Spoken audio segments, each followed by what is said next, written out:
A momentary reprieve for WikiLeaks founder Julian Assange on Tuesday, after his extradition to the United States from Britain was put on hold. London's High Court said the US must provide assurances he would not face the death penalty.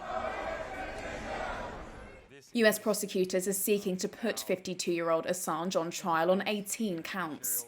They are all, bar one, over WikiLeaks' high-profile release of confidential US military records and diplomatic cables.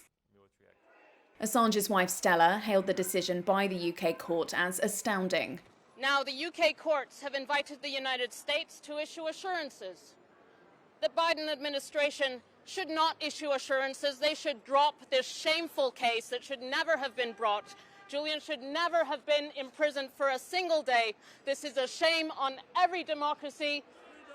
Assange's lawyers sought permission in February to challenge Britain's approval of his extradition, part of a more than 13-year legal battle in English courts. In their ruling, two senior judges said he had a real prospect of successfully appealing against extradition on a number of grounds. The court said in its written ruling that Assange arguably would not be entitled to rely on the First Amendment right to free speech as a non-US national, and that while none of the existing charges carried the death penalty, he could later be charged with a capital offence such as treason, meaning it would be unlawful to extradite him. The ruling said his case was at least arguable, citing the calls for the imposition of the death penalty by leading politicians and other public figures. The judges said Assange had pointed to a comment by former US President Donald Trump.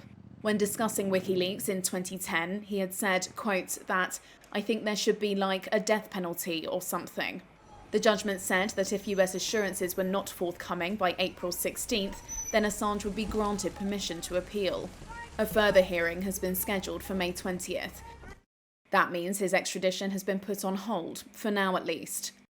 Assange's many supporters hail him as an anti-establishment hero and journalist who is being persecuted for exposing US wrongdoing and alleged war crimes.